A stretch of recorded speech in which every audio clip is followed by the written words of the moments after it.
बिस्मिल्लाहिर्रहमानिर्रहीम जी। तो PRC3 chapter number 1 lecture number आज हमारा 21 है और 30 सितंबर ठीक है। तो अगस्त तो 31 का महीना होता है ना। चलें जी तो चैप्टर नंबर 1 में कल हमने सिर्फ डेफिनेशंस पढ़ी थी, ठीक है। तो नेक्स्ट हमारा जो टॉपिक है वो नेचर ऑफ इकोनॉमिक्स का है,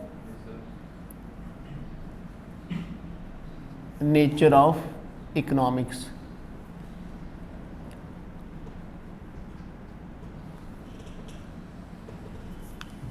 जी तो इकोनॉमिक्स की नेचर क्या है,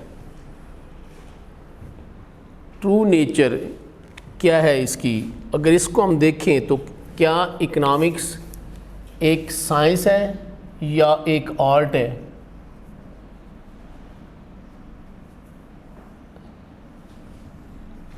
साइंस या एक आर्ट है। और अगर साइंस है तो क्या फिर ये एक पॉजिटिव साइंस है या नॉर्मेटिव साइंस है। नॉर्मेटिव साइंस है इसको हम स्टडी करेंगे। तो साइंस पहले तो देखते हैं कि है क्या चीज़। आप FSC करके आए हुए हैं ज़्यादातर लोग, पर साइंस की डेफिनेशन नहीं पढ़ी होगी। फिजिक्स भी पढ़ी, केमिस्ट्री भी पढ़ी, बायो भी पढ़ी, साइंस की कभी डेफिनेशन पढ़ी नहीं है ना। क्या थी वो? तो science is the collection of data, presentation of data, tabulation of data and making inference from the data. तो साइंस बेसिकली डेटा की कलेक्शन है, उसकी टेबुलेशन है, उसकी प्रेजेंटेशन है और उसकी इंटरप्रिटेशन। उसके ऊपर एक हम रिज़ल्ट जब हमें पता चलता है तो एक थ्योरी बनाते हैं, उसको हम इन्फ्रेंस भी बोलते हैं। साइंटिस्ट जो है ना वो तजर्बात जब करता है तो मुख्तलिफ डाटा लेता है, उसका एनालिसिस करता है, टेबुलेशन करता है और जब देखता है कि ये मार्कर जिधर भी फेंकेंगे वो नीचे ही आएगा, डस्टर भी फेंकेंगे छोड़ेंगे तो नीचे ही आएगा, तो वो एक लॉ बना देता है जिसको लॉ ऑफ ग्रेविटी बोलते हैं। फिर वो देखता है कोई भी दो चीज़ें जब आपस में टकराती हैं तो वो जो तीसरा न्यूटन का लॉ है वो फोर्स का, तो वो एक लॉ बना देता है। हर फोर्स जो है उसकी एक एंटी फोर्स भी होती है। बिल्कुल इसी तरह से इकोनॉमिस्ट जो है वो भी ऐसे ही करता है। वो देखता है कि जब कभी चीज़ की प्राइस बढ़ जाती है, एक चीज़ की प्राइस बढ़ती है A की, तो भी हम डिमांड को कम कर देते हैं, B की प्राइस बढ़ती है तो भी डिमांड को कम कर देते हैं, C की, तो वो एक लॉ बना देता है।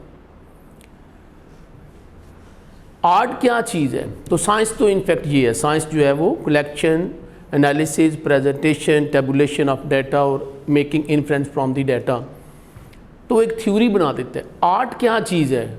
आर्ट जो है वो practical application of the law है। वो जो हम इधर लॉज बनाते हैं उनको प्रैक्टिकली जब हम अप्लाई करते हैं तो वो एक आर्ट है। तो साइंस इनफैक्ट एक थ्योरी है, थ्योरेटिकल है, और ये एक प्रैक्टिकल चीज़ होती है। जैसे आप गाड़ी की एक तो थ्योरी है ना, गाड़ी कैसे चलानी है, पहले हम थ्योरी पढ़ते हैं और उसके लिए जब हम टेस्ट देते हैं तो वो एक थ्योरेटिकल टेस्ट होता है। फिर हम एक गाड़ी का पहले समझाया जाता है सिखाने के लिए कि भाई आपने जो है वो, चलें हम तो शुरू किया ना समझाने वाला काम, समझने वाला काम। सबसे पहला काम ये कि व्हील कैसे खोलना है, चूँकि इससे भी तो वास्ता पड़ जाता है ना। बहरहाल चलें इसको हम छोड़ देते हैं कि आपने पहले जो है वो इग्निशन स्विच जो है उसको ऑन करना है, चाबी लगानी है। जब गाड़ी स्टार्ट हो जाए तो आवाज़ आने लग जाती है उसकी स्टार्ट की, तो फिर छोड़ देनी है, ये नहीं है कि फिर भी दबाए रखनी चाबी। उसके बाद आपने क्या करना है कि पहले समझाने वाला हमें थ्योरेटिकली बताता है, फिर वो कहता है जी आपने ये करना है कि अगर मैनुअल गाड़ी है तो आपने क्लच के ऊपर पाँव रखना है, बल्कि स्टार्ट करने से पहले वो कहते हैं कि आपने पहले न्यूट्रल कर लेनी है, देख लेना है कि गाड़ी गियर में ना हो, अदरवाइज स्टार्ट करें तो गाड़ी तो आगे लग जाएगी किसी जगह पे। तो पहले आपने ये देख लेना है, फिर आपने गाड़ी स्टार्ट करनी है और क्लच पे पाँव रखना है और उसके बाद आपने गियर लगाना है। ये प्रैक्टिकल चीज़ें हैं ना, ये पहले समझाते हैं। कोई भी जो ड्राइवर जब सीखता है तो उसे ये बताया जाता है। फिर वो कहता है जी आपने ऐसा करना है कि उधर से आहिस्ता आहिस्ता रेस देनी है और उधर से क्लच से पाँव आहिस्ता आहिस्ता हटाना शुरू कर देना है, तो गाड़ी स्मूथली आहिस्ता आहिस्ता चलनी शुरू हो जाएगी। अब थ्योरी आप 100 दफ़ा कर लें, प्रैक्टिकली जब तक आप नहीं करते हैं, वो उस थ्योरी की एप्लीकेशन नहीं करते हैं ना, आप गाड़ी चला नहीं सकते हैं। आप जितनी मर्ज़ी आप रट लें चीज़ें, लेकिन आपको प्रैक्टिकली काम करना पड़ता है। ठीक है, सो लिहाजा इसको हम आर्ट बोलते हैं। तो आर्ट प्रैक्टिकली जो है वो उस थ्योरी को अप्लाई करना, उसको हम आर्ट बोलते हैं। इनफैक्ट जो हमारा माइक्रो इकोनॉमिक्स का पोर्शन है वो साइंस का पोर्शन है। साइंस पार्ट ऑफ इकोनॉमिक्स है, यानी जिसमें हम थ्योरीज़ को बनाते हैं, लॉज को बनाते हैं, उनकी एप्लीकेशन जाके हम करते हैं मैक्रो इकोनॉमिक्स में। ठीक है, अब साइंस अगर है तो क्या ये एक पॉजिटिव साइंस है, ये नॉर्मेटिव साइंस है? पॉजिटिव साइंस जो है वो नेचुरल साइंसेज हैं, फिज़िक्स है, केमिस्ट्री है, इस तरह की है, जिनमें काज और इफ़ेक्ट रिलेशनशिप सिर्फ हम डिस्कस करते हैं कि अगर हम इसको छोड़ेंगे तो ये ज़मीन की तरफ गिरेगी, और ये क्यों गिरेगी, उसकी रीज़न क्या होगी, काज क्या होगी, ग्रेविटी की फ़ोर्स होगी, और इसका इफ़ेक्ट क्या होगा कि ये ज़मीन को गिरेगी, ज़मीन के ऊपर गिरेगी। तो काज और इफ़ेक्ट रिलेशनशिप हम देखते हैं साइंस, ये पॉजिटिव साइंस में, और इसमें हम अपनी जजमेंट नहीं देते हैं। पॉजिटिव साइंस में नेचर के ऊपर डिपेंड करती हैं चीज़ें, हम अपनी जजमेंट नहीं देते हैं। फिजिक्स, केमिस्ट्री, उसमें हम आप कोई जजमेंट नहीं देते हैं। एस्ट्रोनॉमी में, जबकि नॉर्मेटिव साइंस जो है, या नॉर्मेटिव स्टेटमेंट भी जिसको हम बोलते हैं, उसमें हम अपनी वैल्यू जजमेंट देते हैं, हम अपना ओपिनियन देते हैं। अब जो MCQ आ सकता है ना इसमें, वो यूँ आ सकता है, ऐसी कोई भी स्टेटमेंट जिसमें ये should be, OUGHT ought to be, इसका मतलब भी वही होता है, ये वर्ड मौजूद हों, या उसमें वेलफेयर का वर्ड मौजूद हो, तो वो नॉर्मेटिव स्टेटमेंट होगी। ऐसी कोई भी स्टेटमेंट जिसमें should be, ought to be या वेलफेयर। अब वेलफेयर का जो वर्ड है ना, वो बेसिकली वो भी हमारी अपनी जजमेंट है ना, हमें किस चीज़ से वेलफेयर मिलेगी या नहीं मिलेगी, ये हमारी अपनी जजमेंट होती है। ये वर्ड मौजूद होंगे तो वो नॉर्मेटिव स्टेटमेंट होगी। ये वर्ड मौजूद नहीं है जिसमें, फिर वो पॉजिटिव स्टेटमेंट भी। इसमें सिर्फ कॉज और इफेक्ट रिलेशनशिप होगा, अपनी कोई जजमेंट, अपना कोई ओपिनियन इसमें नहीं दिया जाता है। जैसे इकोनॉमिक्स की स्टेटमेंट अगर मैं ये कहूँ कि free education provided by the government will increase the government expenditure. अब ये एक पॉजिटिव स्टेटमेंट है, काज और इफेक्ट रिलेशनशिप है कि अगर गवर्नमेंट फ्री एजुकेशन प्रोवाइड करेगी, फ्री मेडिकल फैसिलिटी प्रोवाइड करेगी, तो इससे गवर्नमेंट के एक्सपेंडिचर बढ़ जाएंगे। ठीक है, कि इसका इफेक्ट क्या होगा, गवर्नमेंट के एक्सपेंडिचर बढ़ जाएंगे। लेकिन अगर मैं ये कहूँगा कि गवर्नमेंट शुड प्रोवाइड, ये वर्ड आ गए ना, free education to the people, अब यह should provide, ought to be या वेलफेयर का वर्ड आ गया, तो फिर ये नॉर्मेटिव स्टेटमेंट होगी। तो सिंपली जिस स्टेटमेंट में should be, ought to be, welfare का वर्ड आ जाए वो नॉर्मेटिव स्टेटमेंट होगी, अदरवाइज वो पॉजिटिव स्टेटमेंट होगी। जिसमें सिर्फ कॉज और इफेक्ट रिलेशनशिप होगा, हम अपनी जजमेंट नहीं देंगे, अपना ओपिनियन नहीं देंगे। इसमें हम अपना ओपिनियन देते हैं, इसमें अपना ओपिनियन नहीं होता। ठीक हो गया जी। आगे चलें जी, टॉपिक कौन सा है, बोलें जी, कौन सा आगे टॉपिक? क्या? अच्छा, goals and objectives of economics.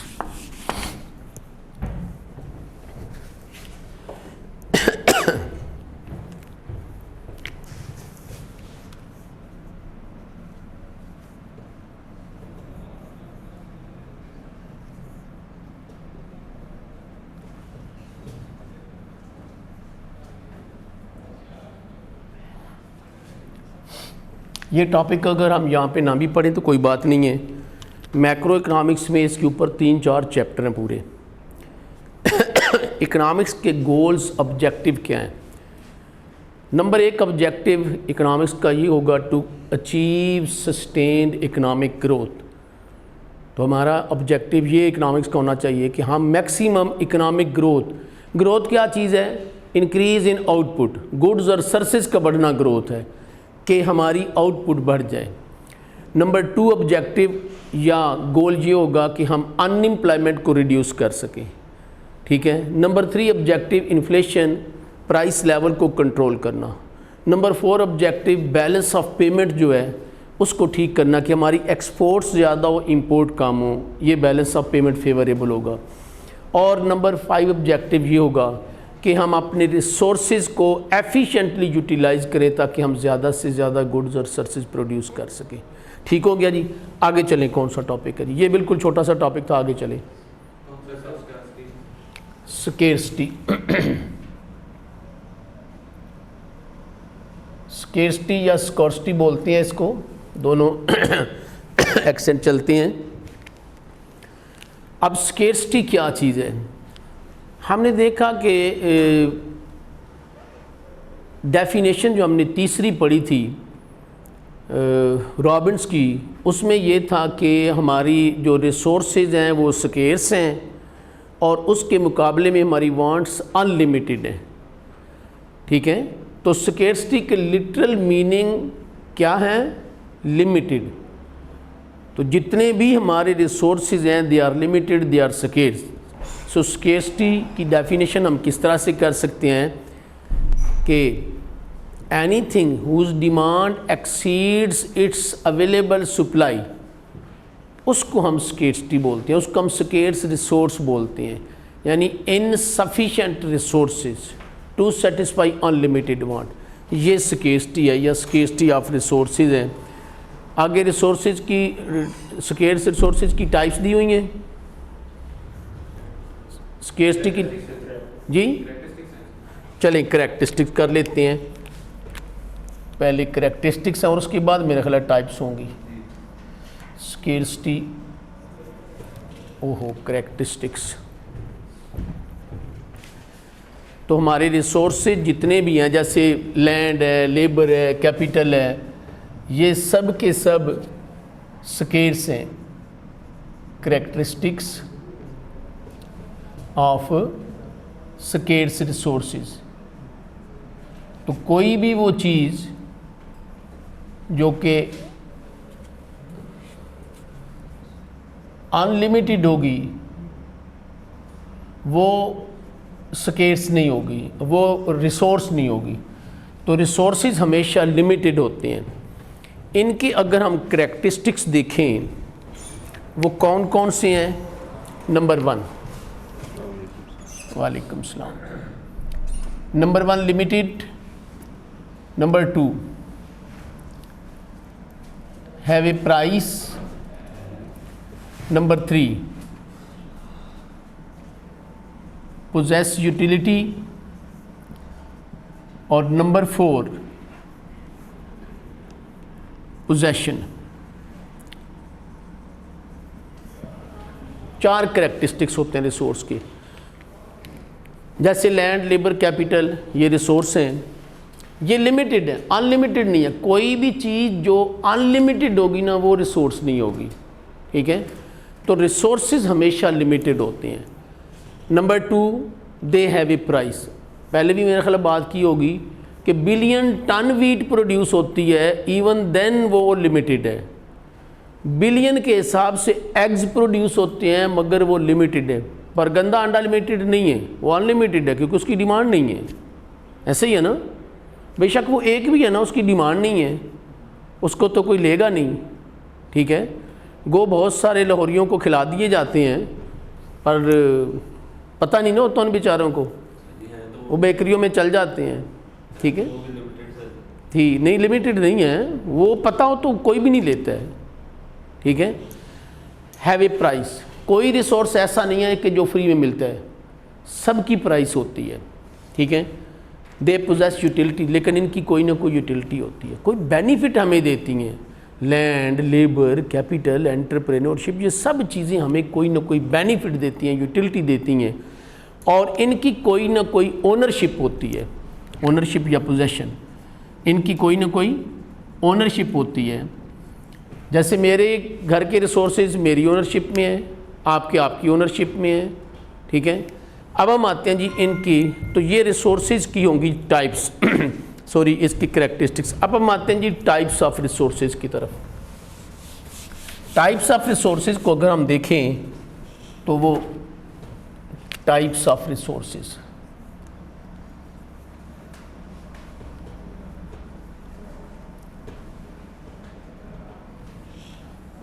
तीन या चार तरह के हो सकते हैं। Number 1, individual resources. Number 2, firms resources. Number 3, national resources. International resources भी लिखे होते हैं, बहरहाल काफ़ी हैं।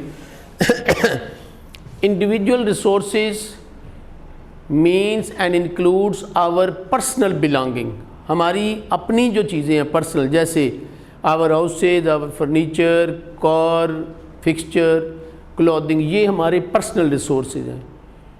करैक्टरिस्टिक्स वही हैं उन रिसोर्सेज के भी, सारे चूँकि रिसोर्स के एक ही करैक्टरिस्टिक है। अब पर्सनल रिसोर्सेज की ओनरशिप जो है वो पर्सनल ओनरशिप में होंगे। फर्म्स रिसोर्सेज या producer resources are those resources which are required to produce further goods and services, land, labour, capital, entrepreneurship, ये फर्म के रिसोर्सेज हैं। इसकी ओनरशिप किसके पास होगी? फर्म के पास।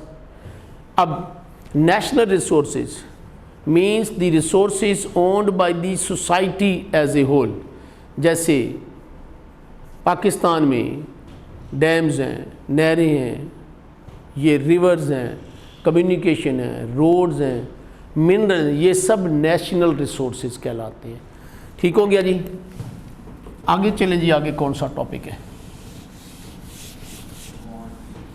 क्या चलें जी, तो हमने एक तरफ तो पढ़ा रिसोर्सेज, अब आगे जी वांट्स की बात।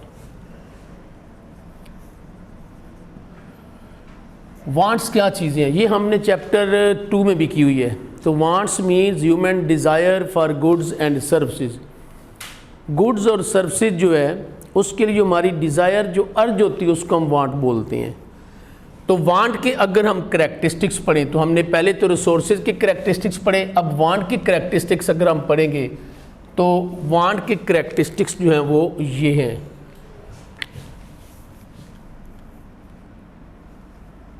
वांट्स करैक्टरिस्टिक्स,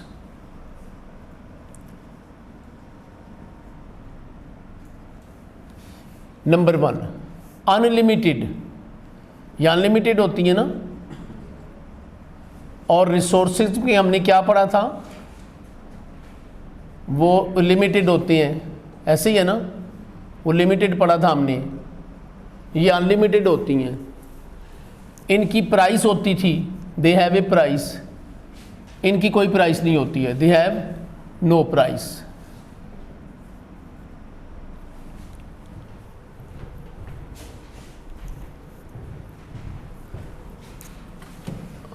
ये नो प्राइस वाला काम जो है ना, ये फ्री गुड में जाके करेंगे, फ्री गुड में, इसको भी हम एक दफ़ा देख लेंगे, फ्री गुड को भी। चले जी, तो वांट्स जो हैं वो अनलिमिटेड होती हैं, रिपीटेड इन नेचर, बार बार पैदा होती रहती हैं, और वेरिंग इम्पॉर्टेंस, इनकी इम्पॉर्टेंस जो है वो भी from want to want differ करती है। और इधर अगर हम देखें तो ये प्राइस और ये यूटिलिटी पोजेस करती हैं। ये हमने रिसोर्सेज की करैक्टरिस्टिक्स पढ़े थे, ये इसके, तो ये अनलिमिटेड है, ये लिमिटेड होती हैं रिसोर्सेज, और वांट्स अनलिमिटेड है, इनकी प्राइस होती है, और ये यूटिलिटी पोजेस करते हैं, ये रिपीटेड नेचर की हैं, बार बार पैदा होती हैं। आप सुबह पानी पीते हैं, आधे घंटे बाद दोबारा पानी पीते हैं, सुबह नाश्ता करते हैं, दोपहर को फिर खाना खाते हैं। वेरिंग इम्पॉर्टेंस, इनकी importance from want to want differ करती है। अब फ्री गुड को हम ज़रा देखते हैं। Free goods are free gift from the nature, ये फ्री गिफ्ट ऑफ नेचर है। इनके करैक्टरिस्टिक्स अगर हम देखें तो नंबर 1, ये भी अनलिमिटेड है, लेकिन इनकी कोई प्राइस नहीं है, और दे पोजेस यूटिलिटी, उनकी यूटिलिटी होती है। जैसे एयर और सनशाइन है, अनलिमिटेड है ना, एटमॉस्फेरिक एयर कभी शॉर्टेज तो नहीं ना हुई, इंडस्ट्रियल एयर अनलिमिटेड नहीं है। ये जो एटमॉस्फेरिक एयर है ये हमें free gift of the nature, free में मिल रही है। इंडस्ट्रियल एयर जो ऑक्सीजन है वो बहुत महंगी है, तकरीबन 24 घंटे में तकरीबन 1 लाख, कम से कम 1 लाख की ऑक्सीजन इस्तेमाल करता है बंदा। अगर वो 100% वेंटिलेटर के ऊपर ऑक्सीजन के ऊपर हो ना, तो 24 घंटे में तकरीबन 1 लाख की, ये 3 साल पहले की मैं फिक्र बता रहा हूँ, आज जो मेरा ख्याल है जो महंगाई है शायद 1.5-2 लाख की होगी जी। तो अनलिमिटेड है, नो प्राइस। एयर और सनशाइन की कोई प्राइस देती हैं हम नहीं, ये यूटिलिटी लेकर पोजेस करते, इसके बगैर 1 मिनट भी हम जिंदा नहीं रह सकते हैं। तो ये तीनों चीज़ें, वांट्स, रिसोर्सेज और फ्री गुड, तो वांट्स भी हमने कर ली, फ्री गुड भी कर ली, तो एक ही जगह पे हमने इनको ज़रा कंपैरिजन भी कर लिया। आगे चलें जी, क्या है टॉपिक, कौन सा? वांट्स हो गई, रिसोर्सेज हो गए, फ्री गुड हो गई। आगे चलें जी, basic economic problem, what to produce, how to produce, for whom to produce. Basic economic problem, basic economic question भी कहते हैं, ठीक है। ये कौन कौन से हैं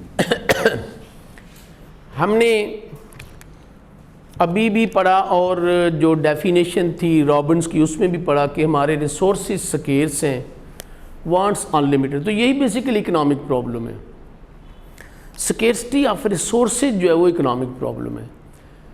और इसी इकोनॉमिक प्रॉब्लम, स्केर्सिटी की वजह से आगे 3 या 4 डायमेंशनल प्रॉब्लम ओरिजिनेट होते हैं। Number 1, what and how much to produce. Number 2,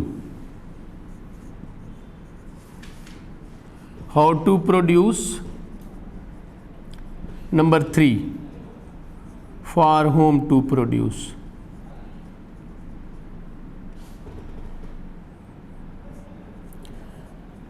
अगर 3 डायमेंशन प्रॉब्लम होंगे तो यूं लिखे होंगे व्हाट एंड हाउ मच इकट्ठा हो जाएगा।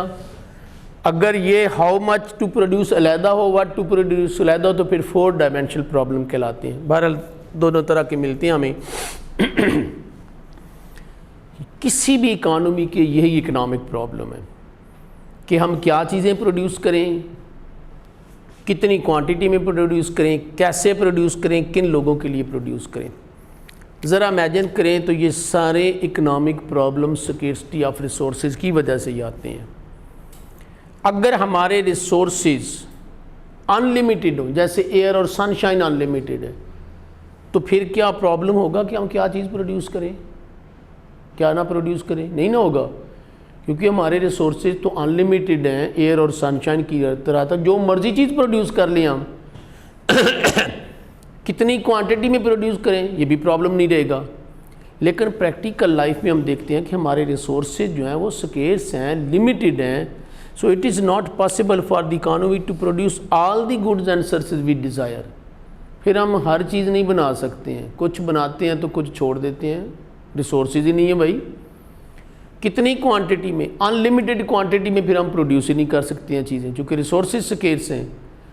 नंबर 2, हाउ टू प्रोड्यूस, कौन से मेथड और टेक्निक यूज़ करें गुड्स और सर्विसेज प्रोड्यूस करने के लिए। अगेन ये प्रॉब्लम स्केर्सिटी ऑफ रिसोर्सेज की वजह से आता है। अगर हमारे रिसोर्सेज स्केर्स ना हो, अज्यूम कर रहे हैं अनलिमिटेड हो, अगेन एयर और सनशाइन की तरह, तो फिर ये प्रॉब्लम तो नहीं ना होगा कि एयर और सनशाइन को कैसे यूज़ करें कि कम से कम इस्तेमाल हो। कभी किसी ने सोचा है कि एयर को कम इस्तेमाल करें, सनशाइन को कम इस्तेमाल करें, वो तो अनलिमिटेड है ना। सो लिहाजा फिर हमें कोई प्रॉब्लम नहीं होगा। लेकिन इनफैक्ट हमारे रिसोर्सेज चूँकि स्केर्स हैं, लैंड स्केर्स है, लेबर स्केर्स है, कैपिटल स्केर्स है, एंटरप्रेन्योर स्केर्स है, टाइम स्केर्स है। टाइम बेसिकली लेबर का ही होता है, ठीक है। तो फिर हमारे चूँकि रिसोर्सेज स्केर्स हैं तो फिर हम क्या करते हैं, हम लीस्ट कॉस्ट टेक्निक इस्तेमाल करते हैं कि हम इस तरह से चीज़ों को प्रोड्यूस करें कि कम से कम रिसोर्सेज लगें, ज़्यादा से ज़्यादा गुड्स और सर्विसेज प्रोड्यूस कर सकें। ऐसे ही है ना, ऐसे ही करते हैं ना हम। आपके पास भी अगर काम करने होगा तो जैसे मेरा भी टाइम है, मैं भी ये कोशिश करता हूँ कि कम से कम टाइम लगा के ज़्यादा से ज़्यादा जो है वो काम कर लिया जाए। हर एक का यही कोशिश होती है। फॉर होम टू प्रोड्यूस, किन लोगों के लिए चीज़ें प्रोड्यूस करें। अगेन स्केर्सिटी ऑफ रिसोर्सेज की वजह से ये भी प्रॉब्लम आता है। ज़रा इमेजिन करें कि अगर हमारे रिसोर्सेज अनलिमिटेड हो, एयर और सनशाइन की तरह, तो फिर ये तो नहीं ना होगा कि किसके लिए प्रोड्यूस करें। फिर तो हम हर एक के लिए अनलिमिटेड क्वांटिटीज़ ऑफ गुड्स और सर्विसेज प्रोड्यूस कर सकेंगे ना। फिर तो दुनिया के किसी भी कोने में कोई भूखा नहीं सोएगा। हमारे यहाँ तो पाकिस्तान में जो है वो थर और चुलिस्तान में सैकड़ों बच्चे सालाना आटे की कमी की वजह से, भूख की वजह से, रोटी की वजह से मर जाते हैं, ठीक है। क्यों कि प्रैक्टिकल लाइफ में हमारे रिसोर्सेज जो हैं वो स्केर्स हैं। अच्छा, ये चीज़ें हम पढ़ रहे हैं अंग्रेज़ों की। इस्लाम नहीं कहता कि रिसोर्सेज स्केर्स है, इस्लाम कहता है कि डिस्ट्रीब्यूशन तुम लोगों ने गलत की हुई है, रिसोर्सेज स्केर्स नहीं है। उसको हम पढ़ेंगे इंशाल्लाह इस्लामिक इकोनॉमिक सिस्टम में। तुम्हारे रिसोर्सेज चूज के स्केर्स हैं, so it is not possible for the economy to produce all the goods and services for all the people. तो फिर हर एक के पास नहीं है, किसी के पास तो बहुत लग्जरी ऑफ लाइफ मौजूद है और उसके जो पेट्स हैं उनके पास वो खाना है जो गरीब लोगों के पास नहीं है, ठीक है। और दूसरी तरफ गरीब के बच्चे जो हैं वो तो भूख से मर रहे हैं। चलें जी, अब हम आते हैं बेसिक इकोनॉमिक प्रॉब्लम को हमने पढ़ लिया। आगे टॉपिक बताए, इसको हम दोबारा पढ़ेंगे जब हम इकोनॉमिक सिस्टम पढ़ेंगे ना। इन इकोनॉमिक प्रॉब्लम का हर इकोनॉमिक सिस्टम में सोल्यूशन भी करेंगे, दोबारा इसकी तरफ आएंगे। चलें जी आगे चलें। क्या चीज़? Income and wealth.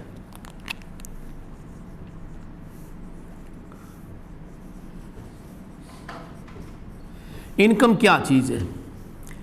Income is the periodic flow, वो पीरियाडिक फ्लो है from the rent, from the wages, from the interest, from the profit. तो हमारे 4 फैक्टर ऑफ प्रोडक्शन है, लैंड, लेबर, कैपिटल, एंटरप्रेन्योरशिप। ये आगे हैं, अभी डिटेल में आगे आएंगे मेरा ख्याल है। इन 4 फैक्टर ऑफ प्रोडक्शन का जो रिवार्ड होता है, उसका जो फ्लो है, उसको हम इनकम बोलते हैं। ये रिवार्ड पर डे भी हो सकता है, कुछ लोग दिहाड़ी के ऊपर काम करते हैं, पर वीक भी हो सकता है, पर मंथ भी हो सकता है, पर एनम सालाना भी हो सकता है। तो इनकम जो है it is the periodic flow from the rent, from the wages, from the interest, from the profit, ये इसको हम इनकम बोलते हैं। अब इस इनकम का जो स्टॉक है उसको वेल्थ बोलते हैं, कि आपने जो इकट्ठी कर ली हुई है उसको हम वेल्थ बोलते हैं। तो वेल्थ क्या चीज़ है? अच्छा, ये दोनों इनकम और वेल्थ जो है ये किसी इंडिविजुअल या इकानमी जो है उसकी इनफैक्ट स्टैंडर्ड ऑफ लिविंग जो है उसकी वर्थ देखने के लिए मेजरिंग यॉर्ड है। जिसके पास जितनी इनकम है कहते हैं यार ये बड़ा स्ट्रॉन्ग अमीर बंदा है, जितनी इनकम है कहते हैं ये इकानमी बड़ी स्ट्रॉन्ग इकानमी है। तो ये मेजरिंग यॉर्ड है हमारी वर्थ को मेजर करने के लिए। तो इनकम फ्लो है, जबकि वेल्थ जो है वो स्टॉक है। तो वेल्थ क्या चीज़ है? वेल्थ जो है वो in fact net assets of the economy, assets minus liability, इसको हम वेल्थ बोलते हैं। तो एसेट्स माइनस लायबिलिटी इसको क्या बोलते हैं? वेल्थ बोलते हैं। आगे चलें जी, goods and services. 4 factor of production है, लैंड, लेबर, कैपिटल, एंटरप्रेन्योरशिप। इनके रिवार्ड इनकम है, रेंट, वेजेस, इंटरेस्ट, प्रॉफिट, ठीक है। अभी हमने इनको फैक्टर ऑफ प्रोडक्शन को आगे मेरा ख्याल डिटेल में भी पढ़ना है। गुड्स एंड सर्विसेज हैं जी, गुड्स एंड सर्विसेज। अब देखें ना, ये छोटे छोटे टॉपिक हैं, ये तो बोर्ड की ये साइड आज भारी जानी है लगता है। Goods and services. गुड्स की डेफिनेशन ऑलरेडी हमने की हुई है, all the tangibles that satisfy certain human wants. Goods हैं ऐसी चीज़ें जिनको हम टच कर सकते हैं, जैसे ये टेबल है, ये चेयर है, ये मोबाइल सेट है, ये क्लॉक है, ये एसी है। और all the non tangible that satisfy certain human wants और सर्विसेज, जैसे एक डॉक्टर की सर्विस, एक अकाउंटेंट की सर्विस, एक लॉयर की सर्विस, एक टीचर की सर्विस। अब गुड्स जो हैं उनकी क्लासिफिकेशन हम किस तरह से कर सकते हैं? तो क्लासिफिकेशन ऑफ गुड्स, चलिए इधर ले लेते हैं जी। Classification of goods on the basis of consumption है पहले, ऐसे ही है ना। कोई ये छोटे छोटे टॉपिक हैं, अगर कोई मिस हो गया तो आपकी गलती होगी, मैंने आपको बता दिया हुआ है, क्योंकि ये बिल्कुल छोटे छोटे 2-2 मिनट के भी कुछ टॉपिक हैं, तो कई दफ़ा चीज़ें मिस भी हो जाती हैं जी। तो क्लासिफिकेशन ऑफ गुड्स, गुड्स की क्लासिफिकेशन हम 3 तरह से कर सकते हैं। कंजम्पशन की बेस के ऊपर कर सकते हैं, इनकम भी की बेस के ऊपर कर सकते हैं, ड्यूरेबिलिटी की बेस के ऊपर कर सकते हैं। तो पहले हम आते हैं classification of goods on the basis of consumption, ठीक है। कंजम्पशन की बेस के ऊपर ये 5 तरह की गुड्स को हम क्लासीफाई कर सकते हैं। मेरिट गुड्स,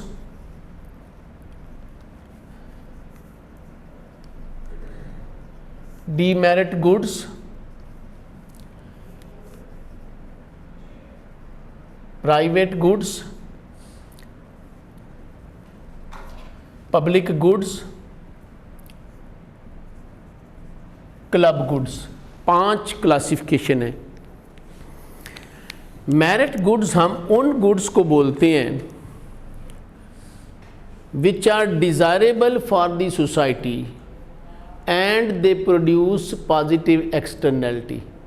ये वो चीज़ें होंगी जो कि एक सोसाइटी के लिए डिज़ायरेबल होंगी, उसको चाहिए होंगी, ज़रूरी है कि एक सोसाइटी के लिए हों।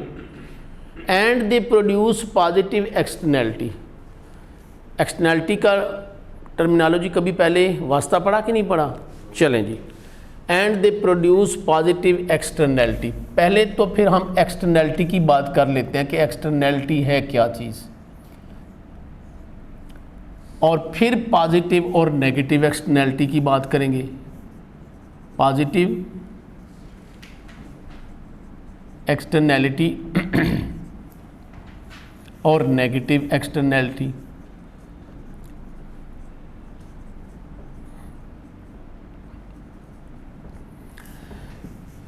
एक्सटर्नैलिटी, सिर्फ एक्सटर्नैलिटी की, किसी भी इकोनॉमिक एक्टिविटी का जो इफ़ेक्ट सोसाइटी के ऊपर आता है वो एक्सटर्नैलिटी कहलाता है। किसी भी इकोनॉमिक एक्टिविटी का इफ़ेक्ट जो सोसाइटी के ऊपर आता है उसे क्या कहते हैं?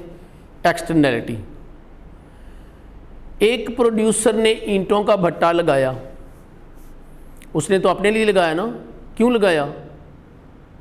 प्रॉफिट के लिए, ऐसे ही है ना। उसके ऊपर अपनी कॉस्ट आती है ना, land, labour, capital, entrepreneur, raw material cost आती है ना, उसका अपना बेनिफिट भी है। बेनिफिट क्या है? जो उसकी कॉस्ट आती है ना उस भट्टे के ऊपर, उसे हम प्राइवेट कॉस्ट बोलते हैं। उसका प्राइवेट बेनिफिट भी है ना, वो बेनिफिट क्या है? प्रॉफिट, जिसकी वजह से उसने भट्टा लगाया है, प्रॉफिटेबल है ना। लेकिन एक कास्ट उस भट्टे की सोसाइटी को भी तो देनी पड़ती है ना। वो कॉस्ट कौन सी है?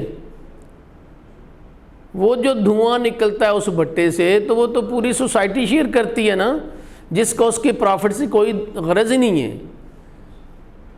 इसको नेगेटिव एक्सटर्नैलिटी बोलते हैं। ये एक्सटर्नैलिटी है, लेकिन ये जो एक्सटर्नैलिटी है इसको नेगेटिव बोलते हैं। उसका नेगेटिव इफेक्ट है सोसाइटी के ऊपर। अब नेगेटिव एक्सटर्नैलिटी क्या हुई? Negative externality means negative effect of any economic activity on the society.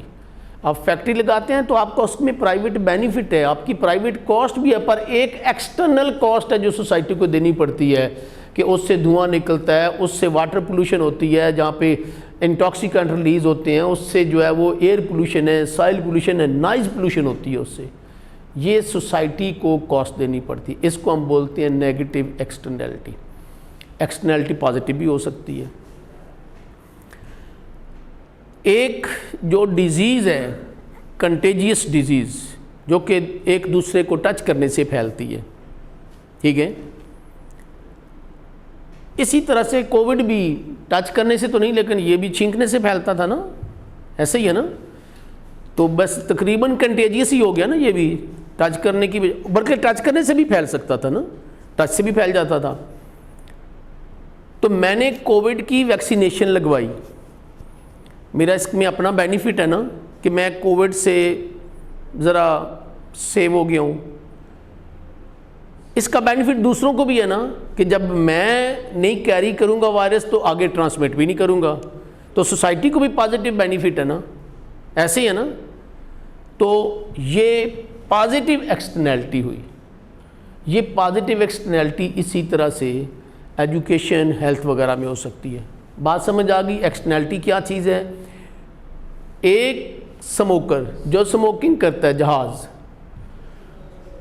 वो स्मोकिंग के ऊपर उसकी अपनी कॉस्ट आ रही होती है ना, ठीक है, और उसका सो कॉल्ड बेनिफिट जो वो समझता है कि वो बस जहाज़ बन जाता है, उसको एडिक्शन है ना बेसिकली, उसका तो बिल्कुल वो ब्रेन काम करना छोड़ देता है ना।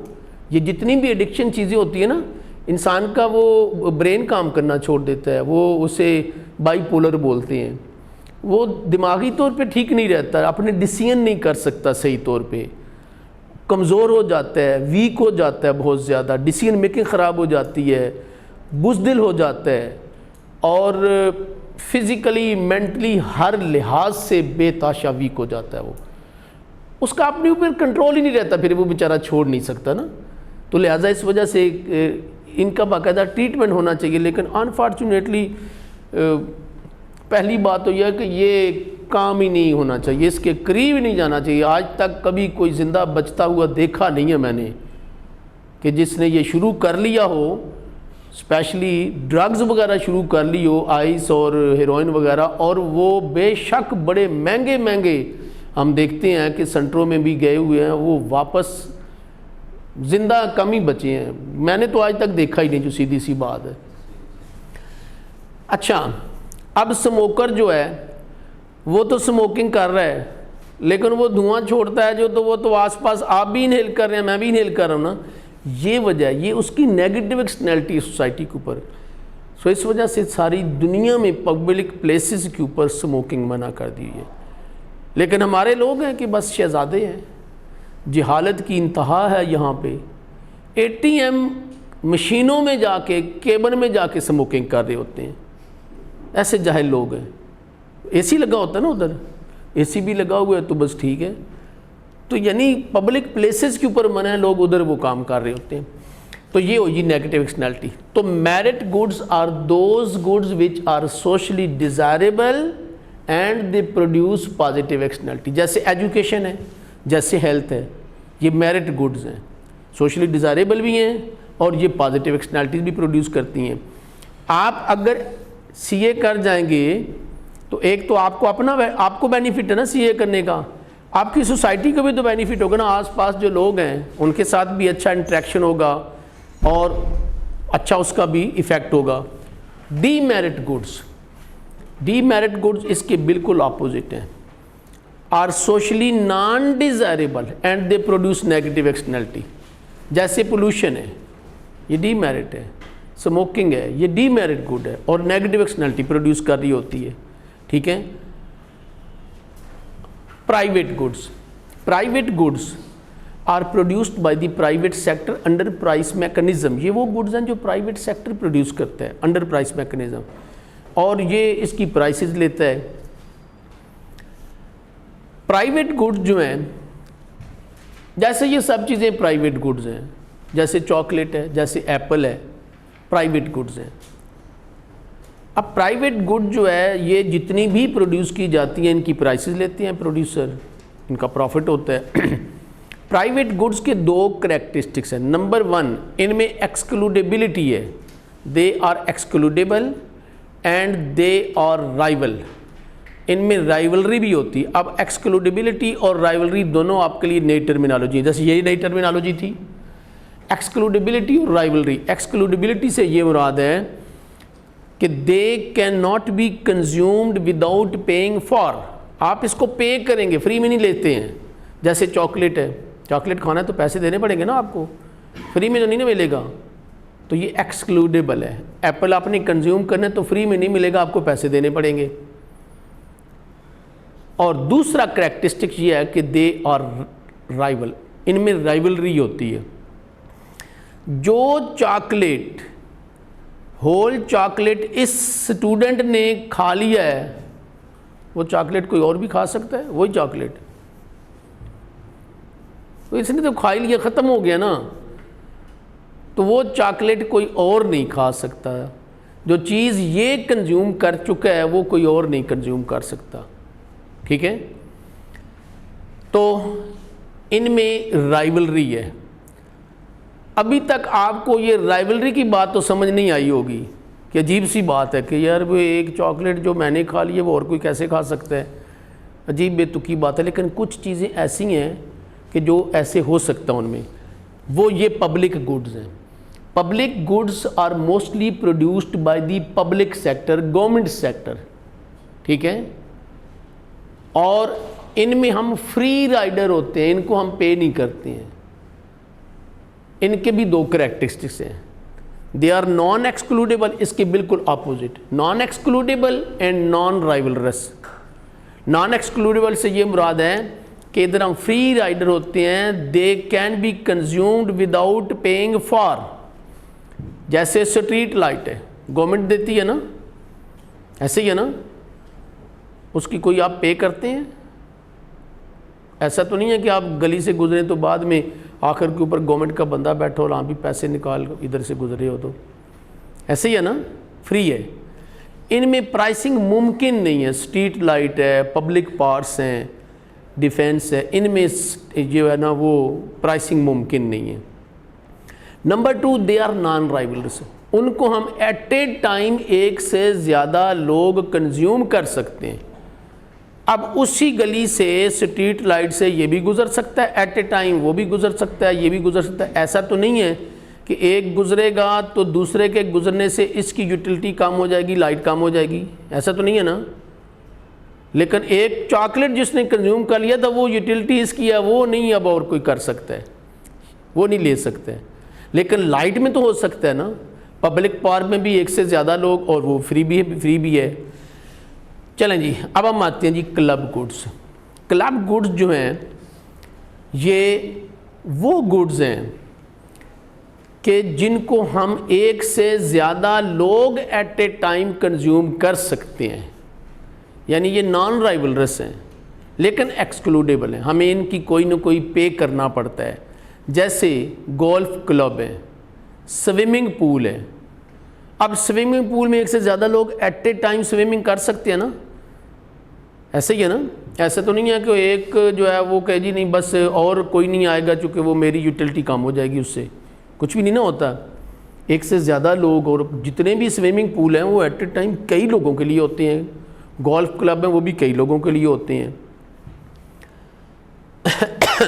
बल्कि ज़्यादा लोगों में ही ज़्यादा एंजॉय कर रहे होते हैं लोग। अकेला बंदा गोल्फ क्लब में क्या करेगा, कुछ भी नहीं ना वो कर सकता है। सो लिहाजा, और उनमें कोई न, तो ये हम एट ए टाइम एक से ज़्यादा लोग कंज्यूम कर सकते हैं, यानी नॉन राइवलरस हैं। प्लस ये है कि इनकी कोई ना कोई पे करना पड़ता है, मेंबरशिप फ़ी वगैरह होती है, यानी ये एक्सक्लूडेबल है। चले जी, नेक्स्ट जो हमारा टॉपिक है वो है classification of goods on the basis of income है या ड्यूरेबिलिटी होगा। चले जी, इनकम।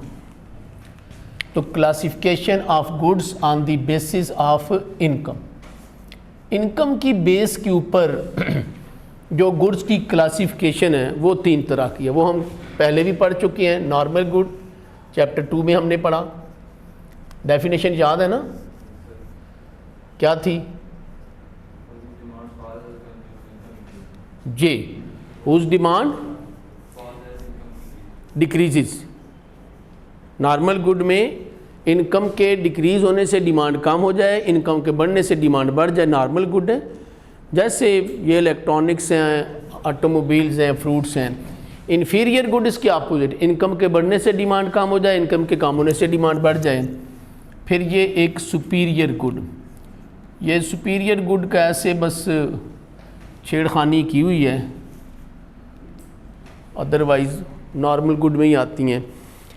चलें, बहरहाल सुपीरियर गुड के बारे में ये है कि ये बहुत high income group, luxury, highly luxury goods हैं, हाई इनकम ग्रुप कंज्यूम करते हैं।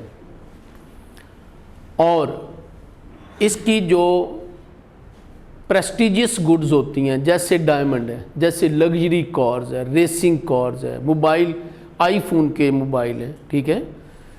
और इनकी जो income elasticity of demand greater than 1 होती है और पॉजिटिव होती है। ठीक हो गया जी। चलें जी आगे आते हैं जी, ये classification of goods on the basis of durability है। चलें, classification of goods on the basis of durability. Durability की बेस के ऊपर दो तरह की गुड्स हो सकती हैं, एक ड्यूरेबल गुड्स हैं और दूसरी पेरिशेबल गुड्स हैं। Durable goods are those goods which retain their utility for longer period of time. इस एसी को आज भी इस्तेमाल कर सकते हैं, महीने बाद भी, 6 महीने बाद भी। इस चेयर को आज भी इस्तेमाल कर सकते हैं, साल बाद भी, कोई इसकी यूटिलिटी में फ़र्क नहीं पड़ेगा। लेकिन कुछ चीज़ें वो हैं जो फूड आइटम, वो perishable goods which do not retain their utility for longer period of time. जैसे स्ट्रॉबेरी, जो उसकी यूटिलिटी आज है वो कल तो नहीं ना होगी, कल तो बेकार हो जाएगी, बिल्कुल ख़त्म हो जाएगी। इनको हम पेरिशेबल गुड्स बोलते हैं। आगे चलें जी, क्या टॉपिक है? Factors of production. चलें जी, फैक्टर्स ऑफ प्रोडक्शन, ये हमारा आगे आ गया जी टॉपिक।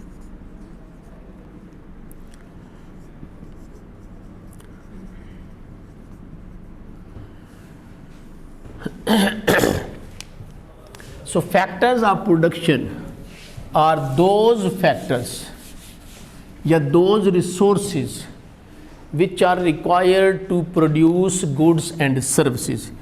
ये वो होंगे जिनको हम ये गुड्स और सर्विसेज प्रोड्यूस करने में इस्तेमाल करते हैं।